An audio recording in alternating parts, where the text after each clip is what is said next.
My delusional wife cheated on me because she thought she had a successful business. Now she's trying to sue me because the business is under my name. I had been married to my wife for 3 years, and we had what I thought was a happy marriage. I have a dysfunction in my PP which doesn't allow me to reproduce, and this has always been a stress point in our relationship. But I didn't think it was too big of a deal because instead of having kids, our child was our energy drink business. My wife and I have always been into the gym, so when we got married we decided that we would pursue this project together, and recently in the past year it has really started to take off, and we both quit our other jobs to fully commit to this. Which was great except for one side effect: my wife became more distant and I started doing the majority of the work on our business. For instance, some nights I would have to stay up late replying to emails and taking meetings. She would go out with her friends to nice restaurants. I didn't mind this too much, besides the fact that she would take money out of the company card to pay for these meals.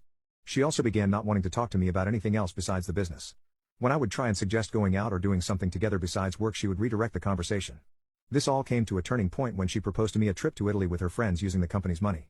I thought this was completely ridiculous and told her so, but she was insistent, and because I felt like we hadn't been as close recently I wanted to let her do as she pleased, and folded, which ended up being a big mistake. While she was on her trip, I tried contacting her many times but could never reach her, and she never really introduced me to her friends, so I couldn't reach out to them either. I figured that she was enjoying her trip, so I decided to wait patiently for her return and work on the business. When she came back, I greeted her and her friends at the airport and dropped all of them home.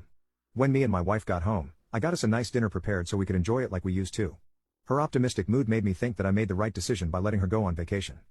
I asked her about her trip and she spent 30 minutes describing the architecture and the lovely shopping she did at the malls. She then said while daydreaming, "You know what I enjoyed most? How the men there F. It's much better than how the men do it here." I almost choked on my steak and said, "Excuse me?" She gave me a baffled look and I asked her, "So not only did you cheat on me here, but also in Italy?" My wife looked at me with puppy eyes and pretended to get a phone call from her mom. I let her leave while I was trying to process what she had told me. 5 minutes later I called her back into the dining room and asked her to sit down. I told her, "I know who lost interest in me, but I didn't know you cheated." She said, "Yeah, I don't really want to be with you when I can travel and enjoy my life." I reminded her that her luxurious lifestyle was thanks to our business, even though she was less involved than I was. She said that she didn't care and that she was going to take her business and continue with the same lifestyle. I smirked at her and said that the business wasn't hers and that she legally owned 0% of it.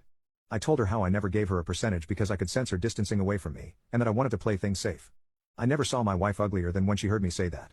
She threw a tantrum and said that she was entitled to at least 50% or else she would sue me. I reminded her that she did barely 10% of the workload and that she could try her hardest to sue me, but would lose anyway. She stormed out of the house to find a lawyer who was going to fight for a lost cause. After a few months of going back and forth, we won the court case and my wife was even punished for wasting everyone's time.